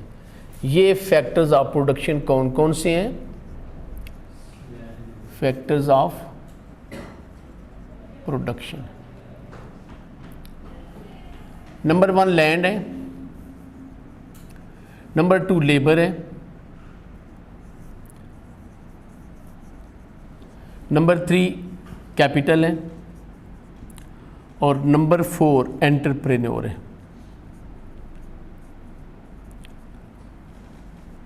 एंटरप्रेन्योर को ऑर्गेनाइजर भी बोलते हैं। जो लैंड का रिवार्ड होता है उसको रेंट बोलते हैं, लेबर का रिवार्ड उसको वेज रेट बोलते हैं, जो कैपिटल का रिवार्ड उसको इंटरेस्ट रेट बोलते हैं, जो इसका रिवार्ड होता है उसको प्रॉफिट बोलते हैं। ठीक हो गया जी। सो ये वो फैक्टर या रिसोर्सेज हैं which are required to produce consumer goods and services. इनके बगैर कोई काम नहीं ना हो सकता। जैसे ये सर्विस प्रोवाइड करने वाला अदारा है, लैंड तो है ना, इसके बगैर तो मुमकिन नहीं है ना, इसके बगैर हम कुछ भी नहीं कर सकते हैं। और लेबर भी, जो काम करने वाले लोग हैं वो भी होंगे। मशीनरी, टूल्स, इक्विपमेंट, ये सारी चीज़ें मशीन है जो हमें सपोर्ट कर रही होती हैं। एंटरप्रेन्योर, इसका कोई ऑर्गेनाइज़र भी है ना, ठीक है। तो ये फैक्टर्स ऑफ प्रोडक्शन जो हैं, they are required to produce goods and services. इसमें 2 फैक्टर, ये लेबर और एंटरप्रेन्योर, ये ह्यूमन फैक्टर है, ये इंसान है। लैंड और कैपिटल ये नॉन ह्यूमन फैक्टर, ये मशीन है और ये लैंड है, ये नॉन ह्यूमन फैक्टर है। एक एक करके हम इनको स्टडी करते हैं। So land means and includes all the natural resources, जितने किस्म के भी नेचुरल रिसोर्सेज हैं ना, उनको हम लैंड बोलते हैं। Land means and includes all the natural resources. और इसका जो रिवार्ड है रेंट बोलते हैं। तो rent means the reward of using the land. Simple सी डेफिनेशन बड़ी किस्म की होती हैं, कई दर्जनों के हिसाब से, बस एक सिंपल डेफिनेशन कर लेते हैं। अब लैंड को अगर हम देखें तो जितने भी नेचुरल रिसोर्सेज हैं, जैसे ये अच्छा बेसिक प्रोड्यूसर लैंड है, जैसे ये डाइस बना है, ये चेयर बनी है, बेसिक प्रोड्यूसर लैंड है। वैसे ये फैक्ट्री में बने हैं, लेकिन इसमें जो लकड़ी है वो कहाँ से आई है? लैंड से आई है। ये जो चेयर है ये लोहे की बनी हुई है, फैक्ट्री में बनी है। ये लोहा कहाँ से आया है? लैंड से आया है। इसके ऊपर ये जो कपड़ा लगा हुआ है ये कहाँ से आया है? लैंड से आया है, कॉटन से। लकड़ी जो लगी हुई है ये भी लैंड से आई है। तो बेसिक प्रोड्यूसर इनफैक्ट लैंड है। सो इसके रिसोर्सेज जो हैं वो दो तरह के रिसोर्सेज हैं। एक रिसोर्सेज जो है इनको हम रिकवरेबल रिसोर्सेज बोलते हैं, रिकवरेबल या रिप्लेसेबल या रिन्यूएबल, और एक नॉन रिकवरेबल रिसोर्सेज होते हैं, नॉन रिकवरेबल या रिन्यूएबल भी कह सकते हैं। रिकवरेबल रिसोर्सेज लैंड के वो हैं विच कैन बी रिप्लेस्ड, जिनको हम रिप्लेस कर सकते हैं। जैसे फर्टिलिटी ऑफ लैंड है, लैंड की फर्टिलिटी कम हो जाए तो हम बढ़ा सकते हैं ना, आर्टिफिशियल जो फर्टिलाइज़र है उससे, मैन्योर से। लैंड को कुछ पीरियड खाली छोड़ देना, खुद ब खुद भी अपनी फर्टिलिटी रीगेन कर लेती है। हमारे पास फॉरेस्ट कम हो जाए तो हम खुद भी लगा लेते हैं ना। ये छांगा मांगा का फॉरेस्ट मैन मेड है, खुद लगाया हुआ है, बिलियन ट्रीज सो कॉल्ड। तो ये सारी रिकवरेबल रिसोर्सेज हैं, ठीक है। एनिमल जो वाइल्ड लाइफ है उसको भी, अगर वो कुछ वाइल्ड लाइफ जब हम देखते हैं कि कुछ स्पीशीज़ कम हो गई हैं तो उनके लिए रिहेबिलिटेशन सेंटर बनते हैं, वो बाकायदा सेंचुरीज़ वगैरह बनाई जाती हैं ताकि इनको मेंटेन रखा जा सके। जैसे हमारे इलाके में ये जो अपना स्नो लेपर्ड है ये बहुत थोड़े से रह गए हैं, तो उसके लिए बाकायदा जो नेशनल जियोग्राफिक और WWF वाले बड़ी एफर्ट कर रहे हैं कि ये बिल्कुल ख़त्म ही ना हो जाए। ठीक है, बड़ा नायाब है वो स्नो लेपर्ड, थोड़े से हैं और बहुत ऊंचाई के ऊपर हैं, लेकिन फिर भी वहाँ तक भी इंसान पहुँच चुके हैं, तो वैसे ही शिकार कर करके तो उनको ख़त्म कर रहे हैं जी। नॉन रिकवरेबल रिसोर्सेज, कुछ रिसोर्सेज नॉन रिकवरेबल हैं, वो कौन कौन से हैं? Oil, gases, mineral. Khewra salt mine से साल्ट ख़त्म हो जाए तो क्या उसको भी रिप्लेस कर लेंगे? सुई गैस फील्ड से गैस अब ख़त्म होने वाली है, तो क्या उसको रिप्लेस कर लेंगे? नहीं ना कर सकते हैं। ये नॉन रिकवरेबल रिसोर्सेज हैं। लैंड के करैक्टरिस्टिक्स अगर हम देखें तो बिल्कुल सिंपल बातें हैं जो समझ आने वाली हैं। लैंड जो है इसकी supply fix supply perfectly inelastic है। ऐसे ही है ना, जब से ये यूनिवर्स बनी है लैंड हम बढ़ा सके हैं? 1 इंच भी बढ़ा ही नहीं सकते हम, ऐसे ही है ना, ये नहीं बढ़ा सकते हैं। फिर ये परमानेंट है, अनडिस्ट्रक्टेबल है। ये वही लैंड है जो कि जब से ये यूनिवर्स बनी उसी से ही काम कर रहे हैं हम, वही प्रोड्यूस कर रही है, ऐसे ही है ना। ये इस दुनिया में तो 4 लोग आए यहाँ पे इसको आबाद करने के लिए, अब 7 बिलियन लोग मौजूद हैं, यही लैंड है, इसी से प्रोड्यूस करें। और अभी कितने नेचुरल रिसोर्सेज हैं जिन तक हमारी रसाई ही नहीं है। नॉर्थ पोल के रिसोर्सेज देख लें, साउथ पोल के रिसोर्सेज देख लें, वहाँ तो बंदा टेक ही नहीं सकता, तो वहाँ पे मुमकिन नहीं है अभी तक, ठीक है। डीप सी के रिसोर्सेज हैं जहाँ तक कभी पहुँच ही नहीं सके हैं।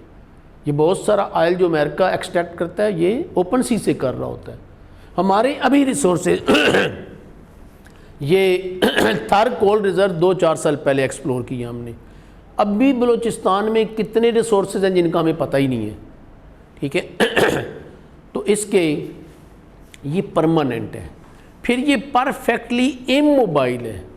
ऐसा नहीं है कि लाहौर की लैंड को उठा के हम चुलिस्तान में ले जाएं और उधर बागात उगाने शुरू कर दें, ये पॉसिबल नहीं है। ठीक हो गया जी। चलें जी, लेबर की तरफ आते हैं। Labour means physical and mental effort of the human being, work done by the human, ये भी लिखी जाती डेफिनेशन। फिजिकल और मेंटल एफर्ट है। मैं जो काम कर रहा हूँ ये मेंटल एफर्ट है, जो सड़क पे खुदाई कर रहा है वो फिज़िकल एफर्ट है, जो ये इसको घर में बनाने के लिए सीमेंट बजरी रेत प्रोवाइड कर रहा है वो फिज़िकल एफर्ट है। तो physical and mental effort of human being. Wage rate क्या है? Wage rate is the reward of the services of the labour. Labour जो अपनी सर्विस देती है उसका जो रिवार्ड उसको वेज रेट बोलते हैं। लेबर दो तरह की है, एक अनस्किल्ड लेबर है और एक स्किल्ड लेबर होती है। अनस्किल्ड लेबर जो है it consist of uneducated and untrained people. ये अनएजुकेटेड अनट्रेंड लोग हैं, तो वो भी इंसान ही हमारे जैसे ही, बिल्कुल इसी तरह से ही हैं, पर पढ़े लिखे नहीं हैं।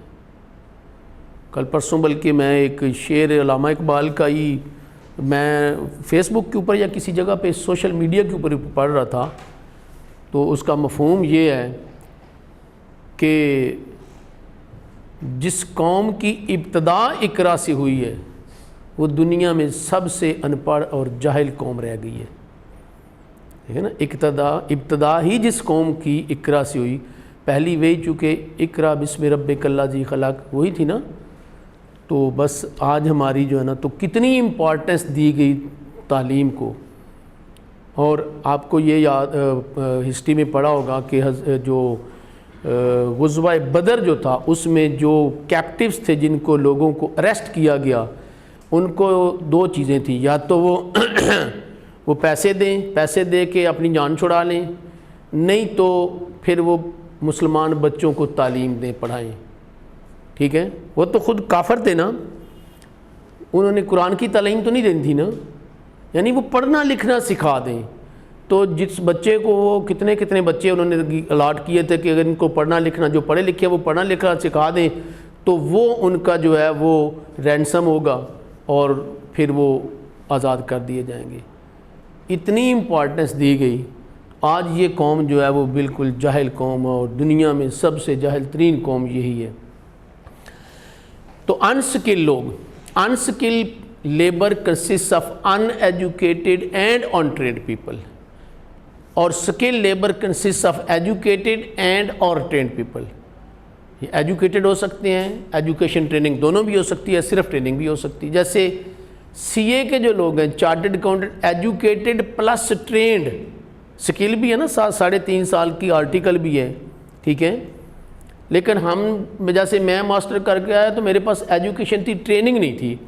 अब with the passage of time फिर जूं पढ़ाते चले गए तो अब तो बस ट्रेनिंग ही ट्रेनिंग रह गई हुई है, ठीक है। कुछ लोग ऐसे हैं जिनके पास सिर्फ ट्रेनिंग है।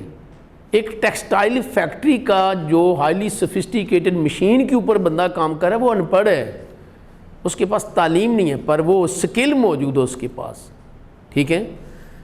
तो ये दोनों चीज़ें होना ज़रूरी हैं। तो एजुकेशन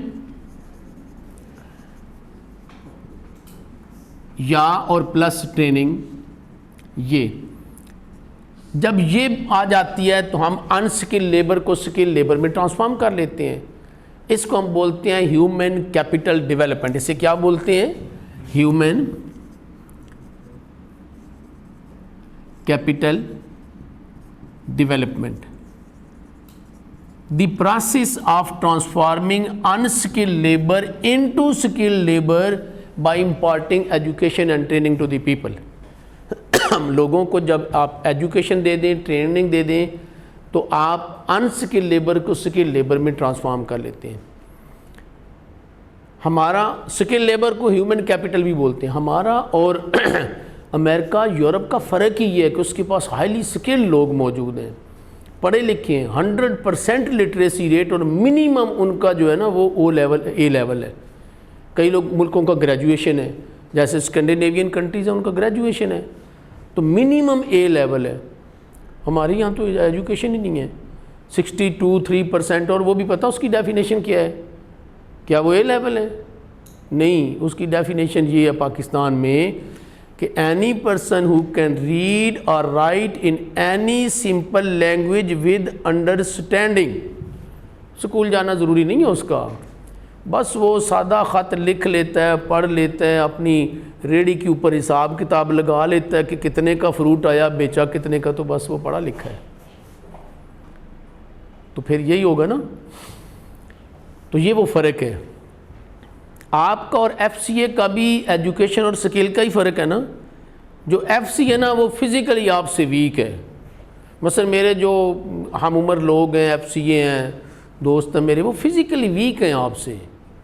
आप फिज़िकली बहुत स्ट्रांग है, आपकी इम्यूनिटी भी ज़्यादा है, आप काम ज़्यादा कर सकते हैं। उसको तो वैसे ही अब काम कर कर के अशर हो जाता है इतनी उम्र तक, और वो उसको तो ज़रा सा वो कुर्सी हिलाएगा तो उसको तो चुक पड़ जाएगी।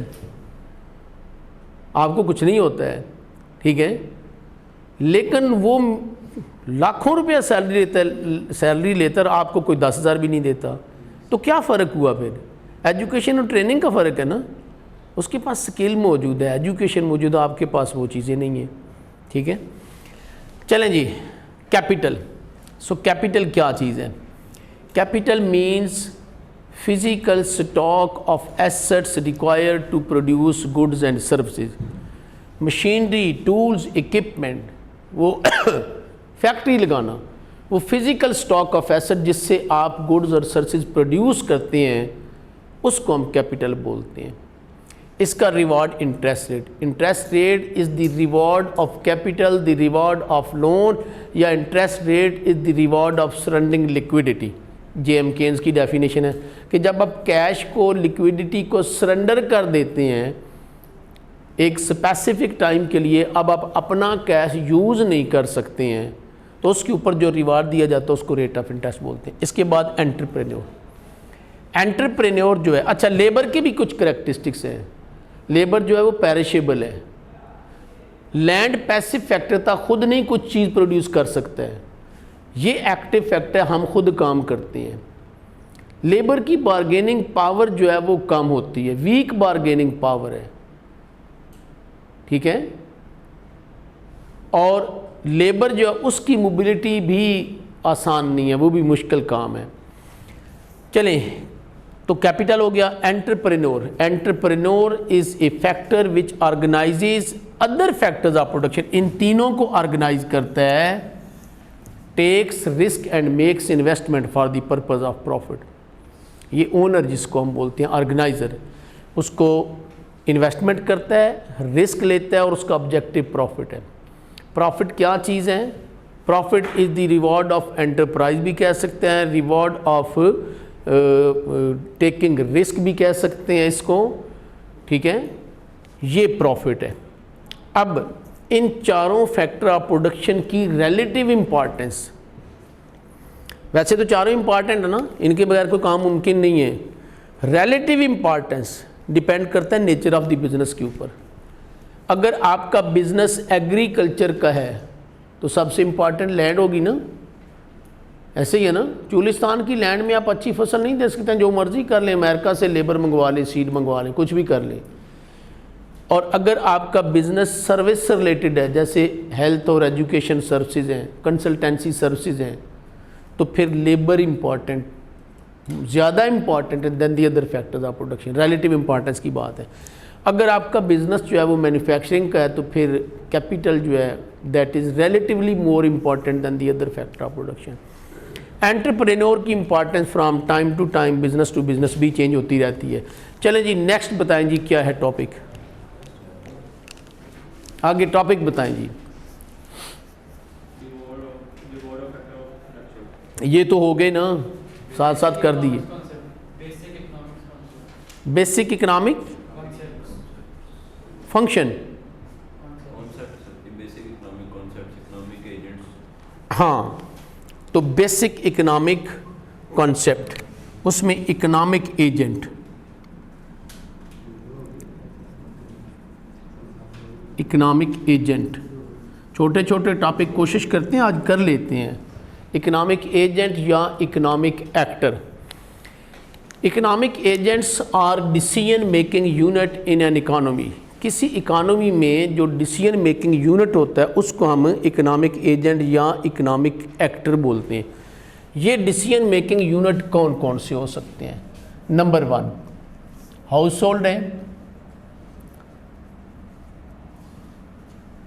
नंबर 2 इनको कंज्यूमर भी बोलते हैं, नंबर 2 फर्म्स हैं, इनको प्रोड्यूसर भी बोलते हैं, नंबर 3 गवर्नमेंट है, नंबर 4 फॉरेन ट्रेडर है।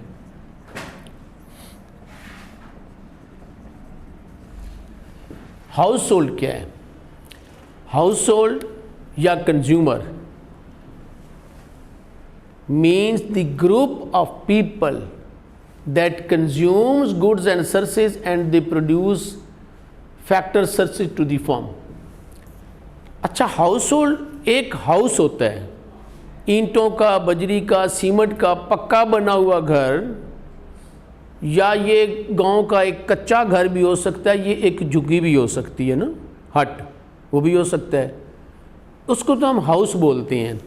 यानी डिवेलिंग यूनिट या premises to which is use to live in, जिसमें हम रहते हैं वो हाउस है। उसके अंदर जो लोग हैं उनको हाउस होल्ड बोलते हैं। जैसे हमारे घर में 5 हाउस होल्ड जो है उसमें 5 अफराद हैं, ठीक है। अब household mean the group of people that consume goods and services and they produce factor services to the firm. अब हमारे घर में 5 अफराद हैं, आप अपना डिसीजन खुद करते हैं ना, हमने कौन सी चीज़ पकानी है, कौन सी चीज़ खानी है, कितनी क्वांटिटी में, किस प्राइस के ऊपर, कब, अपने डिसीजन खुद करते हैं। हम कंज्यूमर कहलाते हैं इस वजह से। इन 5 अफराद में से मैं फैक्टर सर्विसेज प्रोवाइड करने के लिए फर्म की तरफ आता हूँ। ये फर्म है ना जो सर्विस प्रोवाइड कर रही है, तो मैं बाहर निकलता हूँ अपनी सर्विसेज प्रोवाइड करने के लिए। चलें जी, फर्म की बात करते हैं। फर्म क्या चीज़ है?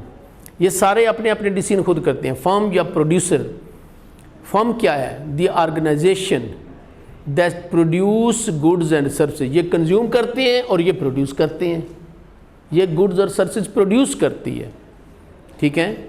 और गुड्स और सर्विसेज प्रोड्यूस करने के लिए इनको फैक्टर्स ऑफ प्रोडक्शन की जरूरत पड़ती है। अच्छा, ये जब गुड्स और सर्विसेज प्रोड्यूस करते हैं तो अपने डिसीजन खुद ही करते हैं ना, ये भी उसने कितनी क्वांटिटी में प्रोड्यूस करना, कैसे प्रोड्यूस करना, कौन सा कॉम्बिनेशन लैंड, लेबर, कैपिटल वगैरह का लगाना है। फिर गवर्नमेंट, गवर्नमेंट क्या चीज़ है? गवर्नमेंट मीन्स द बॉडी और organisation that governs the society with the help of certain rules, laws and tradition. तो गवर्नमेंट जो है वो ऐसी एक ऑर्गेनाइजेशन या बॉडी है जो कि सोसाइटी को गवर्न करती है, ठीक है। और उसको गवर्न करने के लिए कुछ रूल्स होंगे, कुछ लॉज होंगे, कुछ ट्रेडिशंस होंगी। जैसे हमारे यहाँ एक हमारा 73 का आइन है, रूल्स हैं, लॉज हैं, और कुछ ट्रेडिशन जो कि मजहबी हमारी फिर ट्रेडिशन होती हैं, ठीक है। फॉरेन ट्रेडर क्या है? Foreign trader means the foreign countries which import और exports from the economy. Foreign country ने भी अपना डिसीजन खुद करना होता है कि कौन सी चीज़ हमसे इंपोर्ट करनी है, कौन सी एक्सपोर्ट करनी है। ठीक हो गया जी। चलें जी, तो इकोनॉमिक एजेंट की बात होगी। आगे चलें, क्या टॉपिक है? अच्छा, ये सर्कुलर फ्लो ऑफ इनकम जो है ना, इसको हम छोड़ देते हैं। ये नेशनल इनकम का जो पहला चैप्टर जो 2-4 दिनों के बाद हमने पढ़ना है ना, उसमें डिटेल में होगा, तो इसको हम छोड़ देते हैं, इसकी हमें ज़रूरत नहीं है। आगे चलें जी। प्रोडक्शन,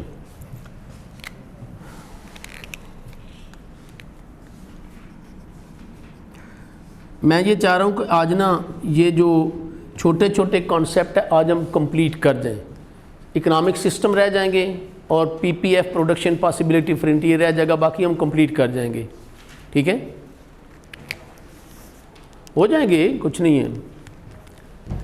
आज दूसरा पेपर थोड़ा सा कम पढ़ लेंगे ना। अच्छा जी, प्रोडक्शन। प्रोडक्शन क्या चीज़ है? Production is the process of transforming inputs into output. आप इनपुट को आउटपुट में ट्रांसफॉर्म करते हैं, इसको हम प्रोसेस को प्रोडक्शन बोलते हैं। जैसे ये चेयर जिस फैक्ट्री में प्रोड्यूस हुई, प्रोडक्शन हुई इसकी, उसमें लैंड, लेबर, कैपिटल, एंटरप्रेन्योरशिप, ये इनपुट्स हैं, वो डाली। लकड़ी लैंड से आई, लोहा लैंड से आया, ठीक है, लेबर लगाई गई, मशीनरी, टूल्स, इक्विपमेंट लगाए गए, इसका एंटरप्रेन्योर भी था, और ये जो प्रोसेस था इसको हम प्रोडक्शन बोलते हैं। तो ये इनपुट से आउटपुट क्या बनी? चेयर। इनपुट सामने लगाई तो एक आउटपुट बनी जिसको हम चेयर बोलते हैं। ये प्रोडक्शन है। अब प्रोडक्शन प्रोसेस जो है वो स्पेशलाइजेशन के ज़रिए भी हो सकता है, और ये ऐसा भी हो सकता है कि हम इसको डिवीजन ऑफ लेबर के ज़रिए करें। Division of labour. स्पेशलाइजेशन क्या चीज़ है? स्पेशलाइजेशन ये है कि एक कंप्लीट टास्क एक ही बंदा रिपीटेडली जब करे तो उसको हम स्पेशलाइजेशन बोलते हैं। इसके लिए एक एग्जांपल ले लेते हैं। शू मेकिंग हमारे गांव में जब बनती है पिशावरी चप्पल, तो अकेला बंदा काम कर रहा होता है। वो अपनी किसी बैठक में बैठ के गांव में, या कोई किराए के ऊपर एक ले के, जो गैर बात सी दुकान होती है जिसको कोई लेता नहीं है, वो हो सकता है फ्री में ही हो, ठीक है, वो ले के तो काम करता है, वो पिशावरी चप्पल बनाता है। सो वो हाइड बाय करता है, और कई दफ़ा हाइड भी खुद ही प्रोसेस कर लेता है वो। तो हाइड बाय करने से या प्रोसेस करने से लेके एंड तक सारा काम शू मेकिंग का खुद करता है। इसे हम स्पेशलाइजेशन बोलते हैं। Doing the complete task repeatedly. एक बंदा जब रिपीटेडली एक काम करता है तो उसको हम स्पेशलाइजेशन बोलते हैं। एक होता है डिवीजन ऑफ लेबर। तो एक इस तरह से भी शू बन गया, प्रोडक्शन हो गई। एक डिवीजन ऑफ लेबर है। डिवीजन ऑफ लेबर यह है कि यही शू मेकिंग का काम जब बाटा फैक्ट्री में या सर्विस फैक्ट्री में आते हैं तो क्या उधर भी एक ही बंदा काम करता है? एक बंदा काम करता है? नहीं, उधर डिपार्टमेंट बने हुए हैं। एक कटिंग और डिज़ाइनिंग का डिपार्टमेंट है, एक अपर का डिपार्टमेंट है, एक सोल का डिपार्टमेंट है, एक स्टिचिंग का डिपार्टमेंट है, एक final ornamentation control, quality control का डिपार्टमेंट है।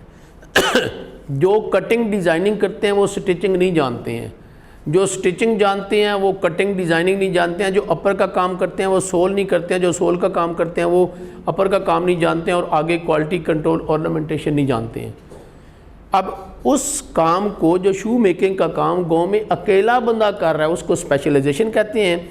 उसी काम को जब पार्ट में डिवाइड कर देते हैं तो हर एक पार्ट अलग-अलग लोग करते हैं, उसको हम डिवीजन ऑफ लेबर कहते हैं। तो division of labour is a sub speciality in which the task is divided into parts and different groups of people are applied on each part of the task. अब division of labour जो है उसके advantages और disadvantages ज़रा देख लेते हैं।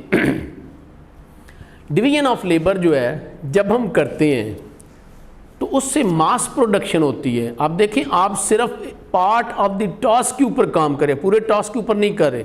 जैसे ये बुक का काम है, अब बुक में स्पेशलाइजेशन ये है कि मैं इस बुक के ऊपर कंपोजिंग से लेके तो प्रिंटिंग और बाइंडिंग और सेलिंग तक सारा कुछ खुद ही काम करूं। बड़ा मुश्किल काम है मेरे लिए। तो ये मैं सिर्फ अपना काम करता हूं, और अगर ये सारा काम मैं ही करूं, आप यकीन करें ये बुक शायद साल में भी मैं ये प्रिंट ना कर सकूं, क्योंकि मुझे तो हर काम सीखना पड़ेगा। तो मैं तो स्पेशलिस्ट, मैं तो काम जानता नहीं हूं। मैं सिर्फ अपना काम करता हूं, कंपोजिंग का काम। कंपोजिंग का काम करके और मैं इसको ट्रेसिंग पेपर के ऊपर प्रिंट ले के तो पब्लिशर को दे देता हूँ। पब्लिशर जो है वो इसको आगे भेज देता है, और सबसे पहले इसकी पेस्टिंग की जाती है, 8-8 पेज एक शीट के ऊपर लगाए जाते हैं, फिर वो ट्रांसपेरेंट शीट होती है, फिर उससे एक जो है वो प्लेट बनती है, पॉजिटिव नेगेटिव पॉजिटिव बनती है। फिर अब पेस्टिंग वाला जो है वो सुबह से शाम तक पेस्टिंग कर रहा है, आपकी बुक, मेरी बुक, उसकी बुक। फिर उसके बाद प्रिंटिंग का प्रोसेस आता है, प्रिंट, ये सब लोग अनपढ़ हैं सिवाय मेरे अलावा सारे अनपढ़ हैं। तो प्रिंटिंग वाला सिर्फ प्रिंटिंग का काम जानता है, वो मेरे वाला काम तो नहीं जानता है, वो तो अनपढ़ बंदा, तो जानता ही नहीं है इन चीज़ों को। प्रिंटिंग जब हो जाती है तो फिर जो है वो उसकी बाइंडिंग का काम आ जाता है। तो बाइंडिंग वाला सुबह से शाम तक बाइंडिंग ही कर रहा है, मेरी बुक आ गई है, उसने चंद घंटों में मेरी बुक फारग कर देनी, अगली और बुक किसी की आ गई, अकाउंटिंग की आ गई है, टैक्स की आ गई है। अब आप सिर्फ एक पार्ट ऑफ द टास्क के ऊपर काम कर रहे हैं, तो आप एक पार्ट से दूसरे पार्ट की तरफ स्विच ओवर नहीं करना पड़ता आपको, ना समझने की ज़रूरत है, तो वो तो आंखें बंद करके काम कर रहे होते हैं। सो लिहाजा उससे स्पीड बढ़ जाती है, आउटपुट बढ़ जाती है, क्वालिटी ऑफ वर्क बढ़ जाती है, कॉस्ट कम हो जाती है, ये उसके बेनिफिट हैं। तो ये 20th सेंचुरी की मास प्रोडक्शन है, ये डिवीजन ऑफ लेबर की मरहून मिन्नत है। इसके कुछ डिसएडवांटेजेस भी हैं। अब देखें, एक बंदा जो पेस्टिंग कर रहा है, जो बाइंडिंग कर रहा है, जो बाइंडिंग कर रहा है ना, हर बंदे के यही हाल है, मशीन की तरह ही चल रहे हैं। जो बाइंडिंग कर रहा है ना, ये बुक जो है ना, वो मैंने चूँकि सारा प्रोसेस देखा हुआ जाके, ये बुक जो है ना, इसके 8-8 पेज का वो फोल्ड किया होता है, ये 8 और 8 16 और 8 यूँ करते करते ये 300 पेज हैं, तो ये 300 पेज उसने यूँ रखे होते हैं। बड़ी बुक है तो 150-200 पेज इधर रखे होते हैं, 200 फ़र्ज़ करें 400 पेज हैं, 200 पेज इधर रखे तो 200 किसी और को दिए होते हैं, उसका अलहदा सर्कल बनाता है। ये यूँ 8 पेज अगले 8 पेज यूँ आप यूँ करेंगे, वो बंदा यूँ करता है, तो बस एक बुक बन जाती है। इतनी स्पीड से काम होता है, सुबह से शाम तक एक बंदा यही काम कर रहा होता है, तो बुरियत का शिकार हो जाता है ना, मोनोटनी का शिकार हो जाता है। वैरायटी ऑफ वर्क से इंसान रिलैक्स रहता है, बुरियत का शिकार हो जाता है। फिर डिवीजन ऑफ लेबर से बाकी सारे प्रोसेस के लोग तो आए हुए हैं, लेकिन एक बाइंडिंग वाला बीमार हो गया, तो बुक तो पेंडिंग हो गई ना जी, तो डिपेंडेंट है दूसरों के ऊपर। फिर डिवीजन ऑफ लेबर का ये है कि अगर आप उस सारे टास्क के एक पार्ट को जानते हैं, तो आपकी जॉब एम्प्लॉयमेंट, फ़र्ज़ करें उसमें 5 पार्ट है, तो आपकी जॉब एम्प्लॉयमेंट 1/5 रह जाती है, क्योंकि आप तो सिर्फ एक हिस्से को जानते हैं, बाकी के तो आप जानते नहीं हैं। ये इसकी प्रॉब्लम है। आगे चलें जी, आगे वो टेक्नोलॉजी क्या चीज़ है, मेरा ख्याल टेक्नोलॉजी की बात होगी आगे, ऐसे ही है ना।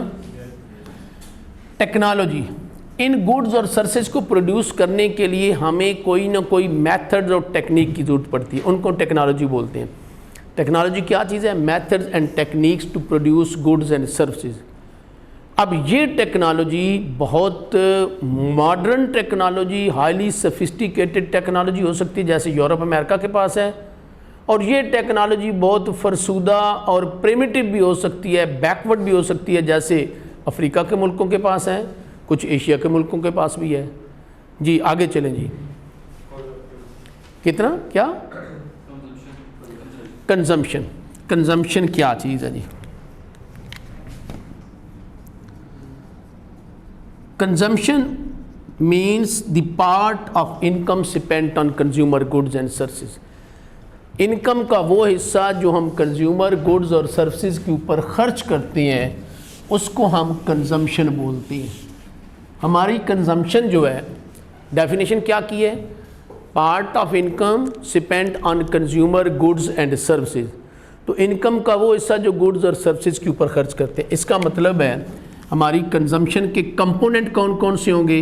गुड्स और सर्विसेज। तो गुड्स कौन कौन सी हो सकती हैं? कंपोनेंट्स ऑफ कंजम्पशन कौन कौन सी हो सकती हैं? Durable goods, durable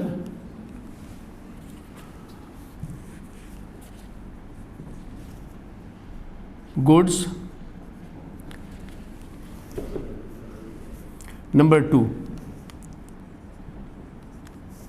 perishable goods और सर्विसेज। डेफिनेशन में यही था ना, ये गुड्स थी और सर्विसेज थी। हमारी जो कंजम्पशन है वो हम ड्यूरेबल गुड्स की करते हैं, जैसे फर्नीचर है, फिक्सचर है, गाड़ियाँ, ये ड्यूरेबल गुड्स हैं which retain their utility for longer period of time. Food item के ऊपर भी हमारी कंजम्पशन होती है जो पेरिशेबल गुड्स हैं। फिर सर्विसेज, मेडिकल, एजुकेशन, ठीक है, लीगल सर्विसेज हैं, ट्रांसपोर्ट सर्विसेज हैं, बैंकिंग सर्विसेज हैं, इंश्योरेंस सर्विसेज हम ये भी लेते हैं। आगे चलें जी, कौन सा टॉप? Capital formation. मेरा ख्याल है अब ये बेसिक कंसेप्ट छोटे छोटे में लॉस्ट टॉपिक होगा, ये ऐसे ही है ना कि कुछ और भी हैं अभी? आगे क्या है? प्रोडक्शन पॉसिबिलिटी, बस ठीक हो गया फिर तो बस कैपिटल कंजम्पशन, कैपिटल फॉर्मेशन। तो मेरी यही ख्वाहिश थी कि आज यहाँ तक हम चले जाएं। अब नेक्स्ट डे जो है वो हमारे बड़े टॉपिक होंगे जो कि इकोनॉमिक सिस्टम रह जाएगा और प्लस पीपीएफ रह जाएगी। Capital formation. So capital formation means increment in physical stock of assets. जब आप physical stock of asset like machinery, tools, equipment में इंक्रीमेंट करते हैं तो उसको हम बोलते हैं कैपिटल फॉर्मेशन, ठीक है। तो यानी फैक्ट्री लगाना। अच्छा, कैपिटल फॉर्मेशन की अगर हम स्टेजेस देखते हैं, स्टेजेस ऑफ कैपिटल फॉर्मेशन, इसकी 3 स्टेजेस हैं। Number 1 creation of saving,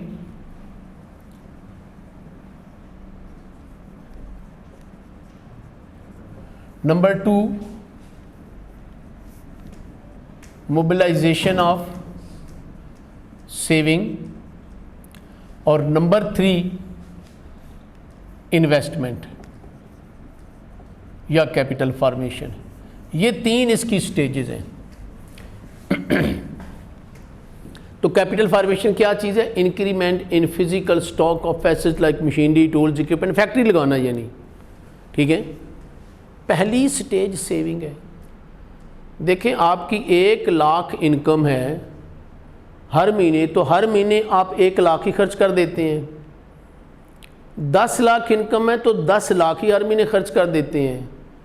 50 lakh income है तो 50 लाख ही हर महीने खर्च कर देते हैं। आप कभी फैक्ट्री लगा सकेंगे? नहीं। तो आपको सेविंग करनी पड़ेगी ना। ये जिन जिन लोगों ने फैक्ट्रियाँ लगाई हुई हैं उनके एंसेस्टर ने, बड़ों ने सेविंग की है।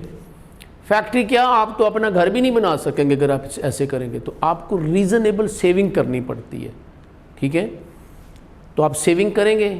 पहला स्टेज सेविंग है। सेविंग क्या चीज़ है? कंजम्पशन हमने क्या कहा था? Income spent on consumer goods and services. तो सेविंग क्या है? Rest of the consumption. जो सेविंग वो है जो इन कंजम्पशन से बच गई, वो सेविंग है। ये तीनों टॉपिक हमने मैक्रो में, जो कि हमने 2-4 दिनों के बाद शुरू करना है, डिटेल में पढ़ने हैं। यहाँ पे जितनी ज़रूरत है वो पढ़ लेते हैं। तो सेविंग क्या चीज़ है? उधर तो टेबल डायग्राम बना के हम करेंगे। तो saving rest of the consumption है। सेविंग किस चीज़ के ऊपर डिपेंड करती है? आपकी इनकम के ऊपर। इनकम होगी तो सेविंग होगी। इनकम ही अगर आपकी इनकम है इतनी है, इस दौर में 50,000 इनकम है, तो आप कहें जी मैं सेविंग भी कर लूँ 6 अफराद की फैमिली के साथ, कैसे कर लेंगे? वो तो इनकम ही आपकी पूरी नहीं होगी कंजम्पशन में, बेसिक नीड नहीं पूरी होगी, तो सेविंग कैसे करेंगे? आपकी रीज़नेबल डिस्पोजेबल इनकम होनी चाहिए। बैंकिंग सिस्टम के ऊपर भी डिपेंड करता है। जितना एफिशिएंट बैंकिंग सिस्टम होगा, सेविंग ज़्यादा मोबिलाइज होगी। रेट ऑफ इंटरेस्ट के ऊपर भी डिपेंड करता है। आपकी हमारी जो है वो एटीट्यूड के ऊपर भी डिपेंड करता है। कस्टम, ट्रेडिशन, बहुत सारे फैक्टर हैं जिनके ऊपर डिपेंड करता है। मोबिलाइजेशन ऑफ सेविंग बैंकिंग करते हैं। आपकी, मेरी, उसकी सेविंग को इकट्ठा करते हैं, जिसको एग्रीगेशन प्रोसेस बोलते हैं या मोबिलाइजेशन ऑफ सेविंग बोलते हैं। जितना अच्छा बैंकिंग सिस्टम होगा तो सेविंग को ज़्यादा मोबिलाइज करेगा। और investment, capital formation lost stage है। फिर फैक्ट्री लगेगी। आप सेविंग करेंगे, सेविंग को आप इकट्ठा करेंगे, इकट्ठा करके फिर आप फैक्ट्री लगाएंगे, इन्वेस्टमेंट करेंगे। इन्वेस्टमेंट रेट ऑफ इंटरेस्ट के ऊपर भी डिपेंड करती है। रेट ऑफ इंटरेस्ट इकानमी में कम हो जाएगा, इन्वेस्टमेंट बढ़ जाती है। ये मार्जिनल एफिशिएंसी ऑफ कैपिटल के ऊपर, MEC के ऊपर भी डिपेंड करता है। हमने इनको टॉपिक को मैक्रो में डिटेल में जाके पढ़ना है। यहाँ पे ब्रीफली कोई डायग्राम नहीं है, टेबल नहीं है, उधर डायग्राम टेबल होंगे। मार्जिनल एफिशिएंसी ऑफ कैपिटल क्या चीज़ है? Expected annual return on the additional investment, कि जब आप एक इन्वेस्टमेंट करते हैं तो आपको कितनी एक्सपेक्टेड रिटर्न मिलती है। जितनी एक्सपेक्टेड रिटर्न यानी प्रॉफिट ज़्यादा होगा आप ज़्यादा इन्वेस्टमेंट करेंगे, कम होगा तो कम इन्वेस्टमेंट करेंगे। चलें जी, तो ये आज हमने यहाँ तक कर लिया है। अब बेसिक कंसेप्ट छोटे छोटे आज काफ़ी हमने ये बोर्ड भी भर दिया हुआ है, ये हमारे कंप्लीट हो गए हैं। तो अब बड़े टॉपिक रह गए हैं इस चैप्टर में, जो कि इंशाल्लाह मेरा ख्याल है 2 नहीं तो 3 दिनों में ये चैप्टर कंप्लीट हो जाएगा, फिर हम मैक्रो की तरफ आ जाएंगे। चलें, अल्लाह हाफिज़ जी।